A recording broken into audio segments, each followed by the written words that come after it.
안녕하십니까, 레필입니다. 1월 8일 원자력 테마 보도록 하겠습니다. 오늘은 크게 상승 없이 진행이 되었고요. 하락으로 좀 진행이 되었습니다. 두산 에너빌리티는 0.12% 정도 하락을 했고요. 보합으로 진행되었고, 나머지 대부분 이제 보합 혹은 하락으로 진행이 되었습니다. 일단 증시를 보게 되면 오늘 옵션 만기였습니다. 목요일이었고, 어제도 옵션 만기 전날이어서 사실 올해 첫 만기였기 때문에 크게 증시가 움직이지 못했고요. 오히려 이제 기관 투자자가 이렇게 차익 실현 물량을 마지막까지 뱉으면서 좀 주가를 눌렸습니다. 외국인 투자자는 5천억 정도 코스피에서 매도를 했고요. 기관 투자자도 1조 6천억을 매도를 하면서 양매도 진행이 되었습니다. 코스닥도 0.35% 하락을 했고, 외국인 투자자 1,000억 정도 매도를 했고요. 기관 투자자는 230억을 매수를 했습니다. 자, 코스피는 계속 연일 좀 올라가는 분위기를 이어가고 있습니다. 그러나 이제 급격한 상승은 좀 멈춘 느낌이고요. 만기 이후에 이제 반도체 상승 위주로의 움직임이 좀 분산이 될지 한번 지켜보도록 하겠습니다. 수급은 기관 투자자 위주로의 매도가 최근에 집중되고 있고요. 금융 투자가 좀 많이 매도를 하고 있습니다. 그 외에도 투신, 보험, 연기금 투자자는 여전히 증시에서 이탈을 하고 있고요. 외국인 투자자는 매수, 매도를 반복을 하고 있지만 전반적으로는 매수에 좀 집중을 하는 모습입니다. 코스닥은 고점을 갱신하고 좀 조정을 받고 있습니다. 960포인트까지 찍었었고요. 아직까지는 1000포인트를 넘지 못했지만 좀 더 볼 필요가 있겠습니다. 외국인 투자자가 좀 코스닥에서는 좀 빠져나가고 있고 움직임이 크진 않고 있거든요. 기관 투자자도 금융 투자 위주로의 매수가 있고, 나머지는 크게 매수 없이 진행되고 있습니다. 자, 그래서 옵션 만기 다음날 내일부터 해서 혹은 이제 다음 주부터 해서 움직임이 어떻게 될지 좀 보도록 하겠습니다. 해외 증시도 움직임은 좋지 않았습니다. 다우는 1% 가까이 하락을 했고요. 나스닥도 마지막에 좀 하락을 하면서 진행이 되었고, 그 다음에 니케이도 1.6% 떨어졌고, 상해 종합은 보합으로 진행이 되었습니다. 그래서 오늘 증시는 전반적으로 좀 조정을 받는 분위기로 형성이 되었습니다. 환율은 또 조금씩 올라가고 있습니다. 1452원까지 반등을 했고요. 또 비슷한 구간까지 반등을 했을 때 다시 한번 이제 개입이 들어올지 보도록 하겠습니다. 원달러에 대한 하락이 있었고, 그 이후에 또 한번 하락이 나올 가능성이 충분히 있다. 그래서 환율 같은 경우는 지금 이제 다시 한번 오를 수는 있겠지만 계속 우상향을 해서 1,500원을 쉽게 넘지는 못할 것 같다라는 생각입니다. 자, 그래서 오늘도 크게 증시에 대한 분위기 바꿀 만한 소식은 없었고요. 가볍게 보고 오늘 이렇게 종목으로 또 보도록 하겠습니다. 두산 에너빌리티는 100원으로 진행이 되었고요. 어제도 리뷰를 못했는데 2.4% 하락해서 마무리가 되었습니다. 거래량은 오늘도 적었고요. 옵션 만기에 따라서 큰 움직임 없이 마무리가 잘 되었습니다. 5일선을 디뎠고 이제 추가적인 상승을 좀 기다리고 있는 상황이고요. 아직까지 뭔가 원자력 테마에 계속 연이어서 강한 수급이 들어오지는 않고 있습니다. 그래서 조금 더 지켜보도록 하겠습니다. 일별 넘어가서 이제 투자 수급은 외국인 투자자, 기관 투자자 이렇게 양매도를 진행을 했고요. 어제는 외국인 투자자 조금 매수했는데요. 오늘 조금 매도했습니다. 그리고 오늘은 기관 투자자, 금융 투자 위주로의 매도가 있었습니다. 그리고 현대건설이고요. 현대건설도 75,200원, 오늘 0.6% 정도 올라서 진행이 되었습니다. 일별 거래는 지금 이제 130만 주 거래가 있었고요. 그리고 어제는 2% 정도 하락해서 마찬가지 130만 주 거래가 있었습니다. 거래량도 이제 좀 줄어들고 있고 상승폭도 좀 줄이면서 진행되고 있는데, 현대건설도 반복된 그런 이제 고점을 테스트를 하고 있습니다. 그래서 저항 라인이 동일하면서 점점 이제 저점 라인을 높이면서 수렴 패턴을 그리고 있고요. 조금 더 보도록 하겠습니다. 외국인 투자자는 20만 주 정도를 매수했고요. 기관 투자자는 금융 투자 위주로의 매도가 있었습니다. 한전기술은 1,000원 정도 올랐고 1% 반등했습니다. 어제는 1% 정도 하락을 했고요. 수급도 외국인 투자자, 기관 투자자가 최근에 한전기술에 좀 매수를 해주고 있습니다. 그래서 1월달 들어서는 확실히 외국인 투자자가 한전기술에 좀 매수를 하고 있는데요. 좀 더 시간이 있어야 할 것 같습니다. 그래서 바닥 라인 다지면서 서서히 이제 반등할 준비를 하고 있고요. 계속 말씀드리지만 네, 다시 한번 이렇게 뻗어나갈 자리를 만들고 있다. 그래서 지금 이렇게 네, 96,000원까지 올라왔고요. 10만원까지 또 돌파를 하면 강하게 올라갈 가능성이 있어 보입니다. S&T 에너지는 2.2% 하락했고요. 850원 네, 하락했습니다. 그래서 뭐 쌍바닥 다지면서 올라가는 그림에서 어제부터 해서 좀 떨어지기 시작했고요. 네, 한 3% 정도 하락을 했습니다. 수급은 외국인 투자자가 이렇게 매도가 좀 나왔고요. 기관 투자자도 4만 주 매도를 하면서 양매도 진행이 되었습니다. 그리고 BHI는 2.7% 조정을 받았고요. 53,600원 진행되어서 쌍봉 형태로 좀 떨어지고 있는데 아직은 61선 위에 있고 마찬가지 반복된 네, 저항 라인을 형성하고 있고 네, BHI도 한번 이 구간을 뚫고 나가면 크게 올라갈 가능성이 있어 보입니다. 수급은 외국인 투자자가 어제 230만 주를 매수하면서 상당히 많은 매수를 해줬고요. 그 다음에 외국인 투자자는 오늘 24만 주 매도했고 기관 투자자는 큰 움직임은 없었습니다. 그래서 BHI 확실히 이제 분위기 좋은데 아직까지 주가에는 크게 반응은 없는 상황입니다. 성원밴드도 3.3% 이렇게 반등을 했고요. 오늘 조선 종목들이 좀 올라가면서 반등을 한 것 같습니다. 그래서 바닥 라인에서 계속 비슷한 형태로 주가를 형성하고 있고요. 한번 이제 치고 나가는 그림을 만들 가능성이 있어 보입니다. 외국인 투자자는 오늘 10만 주 정도 매수를 했고요. 기관 투자자는 네, 큰 움직임 없었습니다. 다음 태웅이고요. 태웅은 네, 3.5% 하락해서 25,850원. BHI와 유사하게 계속 반복되게 상승 하락을 반복하고 있습니다. 그래서 바닥 라인을 확실히 만들긴 했지만 상승에 대한 이 큰 움직임은 아직까지 나오진 않고 있고 거래량이 좀 부족한 상황이었고요. 확실한 이제 턴어라운드를 위해서 시간이 더 필요해 보입니다. 그래서 일단은 21선, 61선 네, 수렴 구간에서 옵션 만기에 의해서 이렇게 떨어지긴 했는데요. 차후에 움직임을 주시를 해 보겠습니다. 외국인 투자자는 단기 매수했던 것을 다 매도를 했고요. 기관 투자자도 네, 이렇게 매도를 하였습니다. 우진도 6.7%, 6.8% 하락을 했고요. 마찬가지입니다. 그래서 17,970원까지 하락을 했고요. 고점 라인 이제 돌파하면서 서서히 이제 밀어 올리는 그림에서 오늘 좀 떨어지긴 했는데요. 사실 뭐 크게 중요해 보이지 않습니다. 저점 라인이 점점 높아지는 게 중요해 보이고요. 서서히 우상향하는 그림을 기대해 보겠습니다. 기관 투자자 위주로의 매도가 있었고 사모펀드가 오늘 매도를 했습니다. 그 다음은 네, 보성파워텍은 5% 하락을 했고요. 53,060원, 5,360원이죠. 그래서 이렇게 바닥 라인과 저항 라인을 계속 반복되게 움직이면서 주가가 위아래로 흔들리고 있습니다. 외국인 투자자 35만 주 매도했고요. 어제 매수했던 거 그대로 뱉었습니다. 우리기술도 61선 근처에서 조금 조정을 받았고요. 바닥 라인을 서서히 높이는 그림을 기대해 보겠습니다. 수급은 네, 외국인 투자자 마찬가지 매수 매도를 반복하고 있는 상황입니다. 자, 그래서 오늘 옵션 만기이기도 했고 크게 뭐 수급이 네, 좋지 않은 상황이었고요. 그래서 뭐 특별하게 이 차트에 대해서 더 볼만한 사항은 없었습니다. 그래서 이 정도로 네, 주가 다 확인했고 오늘 준비한 소식들을 또 전달하도록 하겠습니다. 자, 일단 국내 소식부터 먼저 전달드리도록 하겠습니다.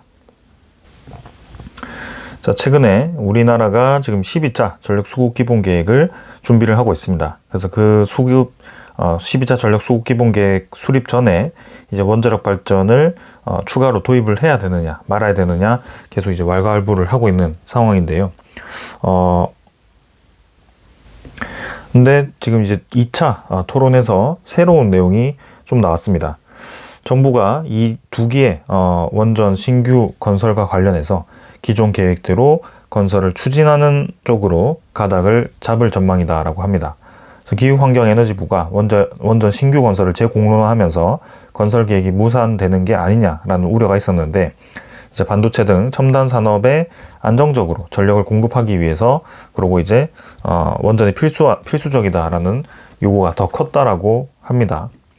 그래서 이달 1월 중에 대국민 설문조사를 진행해서 신규 원전 건설 여부를 확정하겠다라는 얘기를 하였습니다. 자, 자, 그래서 지금 뭐 원래는 지금의 여당이죠. 네, 민주당 반발 속에 신규 원전 건설 개수가 축소가 되기도 했고 11차 전력 수급 개봉 계획이 결국에는 1년 이상 밀리면서 지금은 이제 11차 수급 계획이 선정되자마자 또 12차 전력 수급 개봉 계획을 준비를 하는 그런 상황이 되었는데요. 근데 최근에 완전히 이제 상황이 바뀌어 버렸죠. AI라는 것이 이제는 각 국가의 경쟁력을 대변하는 기술로 갑자기 자리를 잡았고 그런 급변하는 상황 속에 에너지에 대한 중요성이 더 높아진 상황입니다. 근데 그 에너지는 그냥 아무 에너지가 아니라 기저 에너지원으로서 역할을 할 수 있는 안정적인 수급을 가지는 에너지가 지금 필요한 상황이었죠. 그래서 세계에 대한 확실히 그런 이제 이 추세를 보았을 때는 원자력 발전에 대한 건설 추세가 높아지고 있고 특히 AI를 공격적으로 늘리려고 하는 미국, 중국 이런 선두주자부터 벌써 이제 원자력 발전을 수십 개씩 늘릴 계획을 가지고 있습니다. 거기에 이제 좀 이제 생각을 서서히 바꿔가는 것 같고요. 이제는 기후환경부 에너지부 장관도 원전을 짓지 않으면서 수출하는 것은 좀 공색 맞다. 그래서 원전과 재생에너지를 조율하는 최적의 모델을 찾아야 되고 기저에너지원으로서 중요한 역할을 해왔고 그리고 기술력이 최고의 수준이기 때문에 요거를 잘 활용해서 진행을 해야 된다라고 얘기를 했습니다. 그래서 이번에는 원전 운용의 현실적인 불가피성을 전제를 했다라고 하고요. 아무리 이 산업에 대한 이 흐름을 들여다보더라도 결국에는 에너지에 대한 이 중요성, 특히 기저에너지원으로서의 중요성이 지금은 원전으로 선택될 수밖에 없는 그런 상황이 갔기 때문에 이렇게 생각을 전환을 하기 시작한 것 같습니다. 그래서 이제 세계에 대한 추세가 이제 각자 특성에 맞춰서 재생에너지에 더해서 일부 원전으로 에너지원을 대전환하고 있다라고 하고 있고요. 사실 우리의 비교 대상은 여러 나라가 아니죠. 우리가 지금 이제 선두주자로서 AI에 대한 선두주자를 노리고 있다면 우리의 비교 대상은 AI의 선두주자 국가입니다. 그 선두 국가가 어떻게 에너지 정책을 펼치고 있는지를 들여다보면 알 수가 있고요. 그리고 그 에너지 정책을 펼치게 된 계기를 살펴본다면 더더욱 어떻게 우리가 에너지 정책을 펼쳐야 될지 알 수가 있게 됩니다. 그런 상황이 되어버린 거고요. 이제 기후환경부에서도 저런 얘기가 나왔고 이제 정부에서도 이렇게 청와대에서도 신규 원전 건설이 말하기 이르지만 에너지 전환에 대한 검토 시기다라고 이제 새로운 언급을 하기 시작합니다. 그래서 결론적으로 봤을 때는 아무래도 이 전체적인 추세 그리고 AI라는 그 기술력이 이끌어가는 절대적인 상황이 이 에너지 정책을 만들어가지 않을까. 그게 에너지로서의 기저에너지원 역할을 할 수 있는 원자력 발전에 대한 확대가 되지 않을까라는 생각을 하게 됩니다. 자, 그러면서 이제 SMR에 대해서 점점 중요도를 높여가는 것 같고요. 여기도 굉장히 원전 정책에 대해서 좀 반대하던 사람이었는데 이렇게 많이 바뀌었습니다. 그래서 내용 자체가 이제 서서히 전환되기 시작했고요. 그리고 전략 기술에 대한 지정과 세액 공제를 최대 55%까지 또 상향시키는 그런 법안도 발의를 했고요. SMR에 대한 특별법도 지금 이제 상정될 상황이죠. 그래서 여러모로 지금 분위기가 반전이 되고 있는 그런 상황입니다. 그래서 좀 더 지켜보면 12차 전력 수급 기본 계획을 시작으로 해서 아무래도 국내 시장에도 새로운 분위기가 형성되지 않을까 싶습니다. 정말 다행이라고 생각이 되고요. 실용적인 추진을 한다라고 얘기를 해서 그 에너지에 대해서도 가장 실용적으로 이제 접근을 해야 되는 상황이었는데 그런 방향으로 잡아가는 것 같아서 좀 긍정적으로 바라보고 있습니다. 자, 그리고 이제 해외 시장도 발빠르게 진행이 되고 있습니다. 폴란드 원전 같은 경우는 지금 이제 포메라니아 원전이죠. 웨스팅하우스가 수주를 했던 원전인데 여기 이제 10억 유로의 규모 국가 지원금을 확보를 했다라고 합니다. 그래서 이제는 웨스팅하우스가 벡텔사와 컨소시엄을 짰고 여기에 대해서 서서 이제 건설 준비를 하는 것 같고요. 건설 같은 경우는 이제 벡텔사가 맡아서 하겠지만 그 안에 들어가는 주요 기자재들은 또 우리나라와 협력할 가능성이 굉장히 높죠. 그래서 두산 에너빌리티가 또 주목이 되는 그런 상황입니다. 그리고 지금 필리핀 또 SMR 도입을 추진하고 있고요. 지금 요 필리핀 SMR 같은 경우는 이전에 뉴스케일 파워 모델이 언급이 되었었고 이제 타당성 조사 착수를 준비를 하고 있다고 합니다. 그래서 필리핀에서 이제 타당성 조사를 하고 4분기 중에 완료가 되었을 때 또 뉴스케일 파워 모델이 추가로 또 도입이 될 수 있을지 지켜볼 필요가 있을 것 같고요. 루마니아 다음으로 이제 두 번째 수출하는 국가가 될 수 있을지 보도록 하겠습니다. 마찬가지 뉴스케일 파워 모델은 두산 에너빌리티와 직접 영향이 있습니다. 자, 그리고 지금 4세대 SMR 파일럿 원자로 구축을 위해서 미국 에너지부가 터레스트리얼 에너지사와 합의를 했습니다. 그래서 협약 체결을 했고요. 이제는 그냥 SMR도 아니고 4세대 SMR을 준비를 하고 있다. 그래서 용융염 원자로라고 해서 물을 사용하는 대신에 이제 그 새로운 용매제를 사용해서 효율적으로 운용하는 그런 SMR을 준비를 하는 거고요. 물 같은 경우는 끓는 점이 100도입니다. 근데 요거를 이제 원자로 같은 경우는 워낙 뜨겁죠. 뜨겁기 때문에 이 물로서 열을 전달을 시켜야 되는 그런 상황이라면 이 열을 빠르게 순환시키기에는 100도씨는 너무 낮습니다. 근데 그래서 이제 사용한 것이 물의 이제 압력을 높여서 물의 끓는 점을 확 높이는 그런 가압식으로 이제 사용을 하게 되는데, 근데 이런 이제 용융염 원자로 같은 경우는 물 대신에 다른 냉각제를 사용하기 때문에 100도씨보다 훨씬 끓는 점이 높죠. 그래서 완전 다른 새로운 형태의 그런 순환이 일어나는 겁니다. 그래서 높은 압력이 필요 없기 때문에 오히려 그런 입장에서는 안정적이라고 볼 수 있는 거고요. 뭔가 폭발적인 그런 상황이 벌어질 수 없고, 그리고 냉각에 대한 효율도 높다라고 보는 거기 때문에 차세대로 이렇게 기술이 선정되어 있는 상황입니다. 그래서 자, 이제 미국은 기존의 경수로도 있겠지만 이제는 차세대 SMR을 준비를 하고 있다. 그리고 이제 지금 캐나다에서도 지금 사용 후 핵연료 처분 시설 건설에 대해서 규제 의사결정 절차를 공식 착수를 했다라고 합니다. 그래서 이제는 원자력 발전을 늘리는 것도 중요하겠지만 그거에서 발생하는 핵 폐기물을 어떻게 저장할지도 상당히 이제 중요한 이슈거든요. 그래서 캐나다도 그렇고 미국도 그렇고 핀란드도 그렇고 지금 여러모로 핵 저장을 위한 그런 처분 시설을 준비를 하고 있습니다. 그래서 아직까지는 재처리를 해서 완전히 그 핵 폐기물을 없애는 게 불가하기 때문에 그것을 저 밑에 지하에다가 묻어 놓는 식으로 운용을 하는 거죠. 그래서 지금 선진사들과 기술 교류를 좀 하는 것 같고요. 캐나다의 저 핵 시설이 또 어떻게 되는지 주시를 해볼 필요가 있겠습니다. 그리고 뉴욕주에서는 이렇게 에너지 계획 안에 원자력 도입을 언급을 했고요. 이제 미국 정부도 그렇지만 이렇게 미국 주지사들이 각각 에너지에 특히 원자력 발전을 도입하기 위한 준비를 각각 하고 있습니다. 그래서 계획에는 2040년까지 3.3기가와트 규모의 신규 원자력이 도입된다라고 전망을 하고 있고요. 차곡차곡 이제 주별로 그리고 기업별로 정부별로 준비가 되어가고 있는 그런 상황입니다. 그래서 점점 이제 이 분위기가 고조되고 있고요.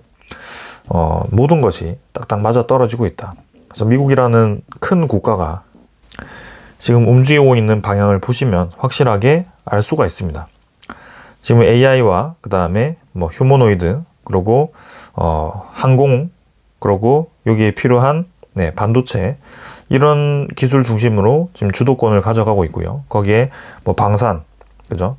조선 이런 것들로 계속 진행이 되고 있습니다. 근데 이 분야들을 보면 다 지금 미국이 제조 기술이 없는 상황에서 제조 기술을 늘리기 위해서 노력하고 있는 상황이고, 그리고 전력에 대한 소모가 앞으로 기하급수적으로 늘어갈 수밖에 없는 상황으로 가고 있는 거죠. 그래서 미국 입장에서도 가장 중요한 게 이제 전력에 대한 확보가 될 것이고, 지금 데이터 센터를 완공해서 그것만 돌렸는데도 전기료가 15% 이상 올라가다 보니까 지금은 정말 급해진 상황이 된 겁니다. 그래서 그런 부분들이 이렇게 전력에 대한 중요성을 계속 높여갈 거고요. 그게 지금 이제 미국 정부에서 비상사태를 선포를 했고, 그죠? 그 다음에 뭐 맨해튼 프로젝트라고 해서 AI의 모든 영향을 집중을 하겠다라고 얘기를 한 거고요.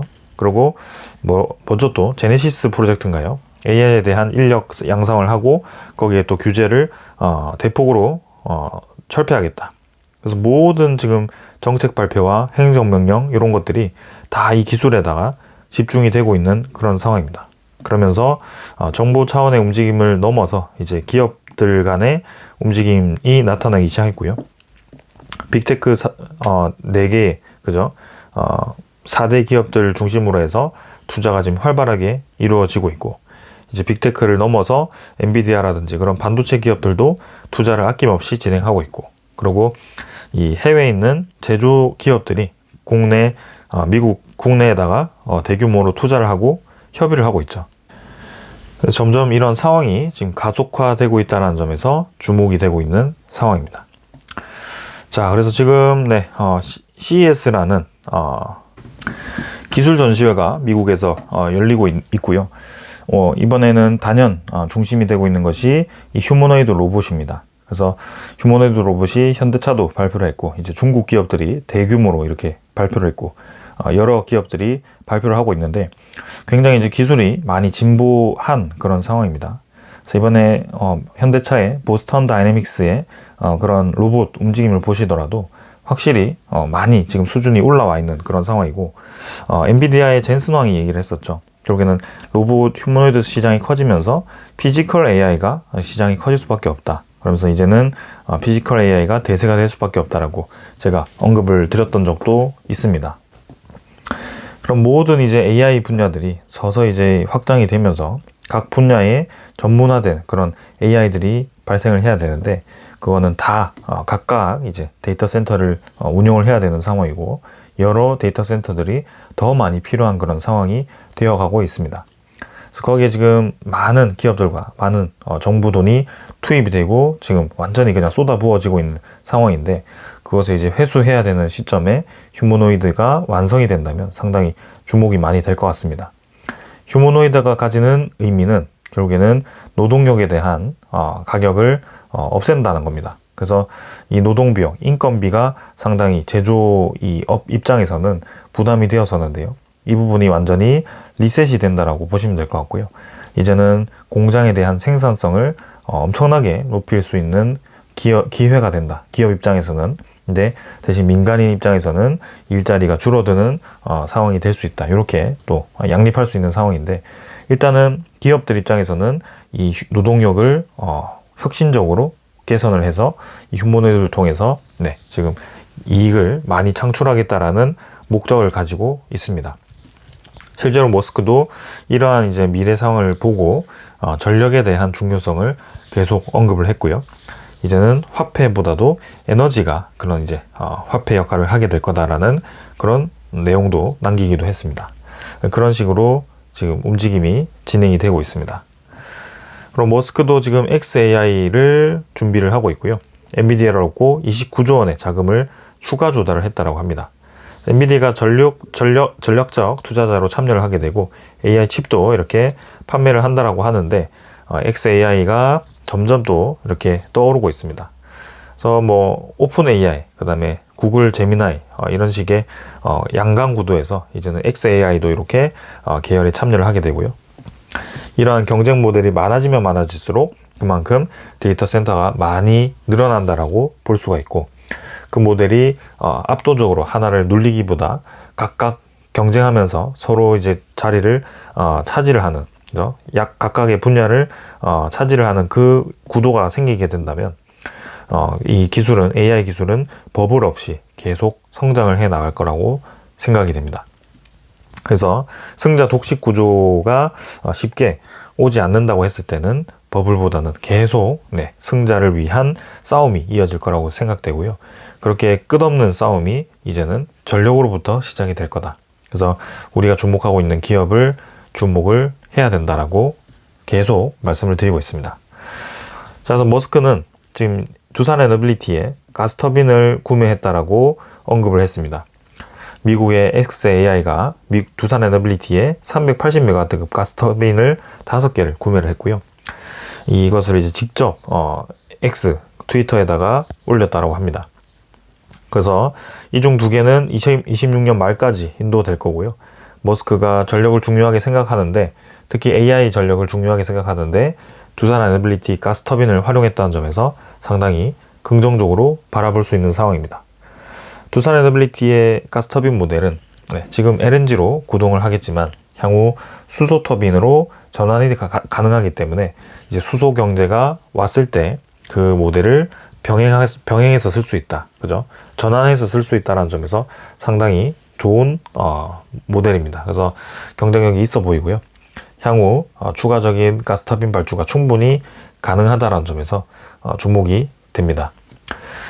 자, 그리고 이제 현대건설도 지금 이제 연수주가 25조 원 이상 돌파를 하면서 계속해서 이 에너지 쪽에 수주를 늘리고 있고, 특히 대형 원전과 소형 모듈 원자로가 에너지 사업이 강화되고 있습니다.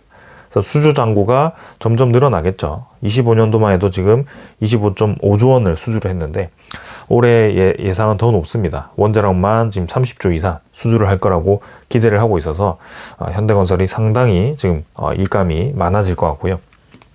미국의 페르미 쪽 프로젝트와 그다음에 홀텍과 하는 프로젝트가 지금 이제 둘 다 이제 진행이 되면 상당히 또 큰 수주가 할 거라고 예상이 됩니다. 그리고 유럽 내에 있는 웨스팅하우스와의 건설 프로젝트가 가시화되었을 때 상당히 많이 지금 이 매출액이 커질 거라고 예상이 됩니다. 현대건설도 이제 목표가가 계속 높아지고 있어서 주목을 해볼 필요가 있습니다. 자, 그리고 이제 이 태웅이라는 기업도 말씀을 드리고 싶은데요. SMR 플레이어로 도약하는 원년이다라고 키움증권에서도 이번에 리포트를 냈습니다. 그래서 내용을 보면 경쟁력 있는 단조 전문 기업이고 원전 부문에서는 SMR과 캐스크가 주목을 해야 되는데, 이 4세대 SMR 개발사 테라파워겠죠. 주기기 일부를 수주를 할 기대를 하고 있다. 그래서 수주 시점이 올해 반기라고 합니다. 규모가 수백억 원 쪽으로 예상이 되고 있고요. 그리고 홀텍사와도 협력을 하고 있는데 여기도 주기기용 단조품을 수주를 기대를 하고 있다고 합니다. 그래서 설계가 마무리되는 2분기에 수주가 예상되고요. 홀텍사는 지금 현대건설과 함께 이번 상반기 내에 착공을 할 거라고 예상을 하고 있습니다. 그리고 일본에서 이제 반기 내에 원전 해체 관련한 캐스크, 그다음 체코에서도 캐스크 수주가 예상되고요. 이 태웅이라는 기업은 또 해상풍력과 또 깊은 관련이 있기 때문에 지금 유럽 내에 있는 해상풍력 단지가 또 최근에 많이 건설되고 있어서 주목을 해볼 만한 그런 상황입니다. 그래서 지금 태웅 같은 경우는 이번에 테라파워와 홀텍의 주기기를 납품하게 되었을 때는 파급력이 상당히 클 거라고 예상됩니다. 왜냐하면 이전에 BWXT 모델, 그죠? 에도 벌써 지금 납품을 한 상황이기 때문에 이번에 저 두 개에도 이제 납품을 했을 때 벌써 SMR 기업에다가 세 군데에다가 단조품을 납품하는 기업으로서 유일하게 자리매김을 하는 상황이 될 것 같고요. 두산 에너빌리티는 완제품을 생산해서 납품을 하거나 혹은 뭐 중요한 주기기 일체를 납품하지만, 저렇게 태웅 같은 경우는 링 형태의 단조품 일부를 또 커다랗게 생산해서 주로 납품하기 때문에 상당히 또 둘 관계가 경쟁 구도라기보다는 시너지로서의 역할을 할 수 있는 관계라고 생각이 됩니다. 그래서 같이 주목을 해볼 만한 기업이고요. 계속 주시를 해보겠습니다. 자, 그래서 오늘 여기까지 좀 말씀을 드리고요. 반도체만큼 좀 올라가지 못하고 있습니다. 좀 답답한 느낌이 들긴 하지만 확실히 시장 상황은 이 기업들이 주목받을 만한 시장으로 지금 만들어지고 있습니다. 그래서 무대가 지금 한참 준비 중이라고 한다면 이제 커튼만 걷으면 되는 상황인데 그게 좀 시간이 필요해 보이고요. 조금 더 기다려 보겠습니다. 그래서 확실히 이제 스포트라이트를 받을 때 또 이전에 두산 에너빌리티가 확 올라갈 때처럼 크게 올라가는 시기가 한 번 더 저는 남았다라고 생각이 되고요. 그때는 이제는 연봉을 넘어서는 그런 상승이 나올 것으로 기대를 하고 있습니다. 그래서 한번 올해 좋은 결과를 기대를 해보겠습니다. 자, 오늘 여기까지 하겠습니다. 감사합니다.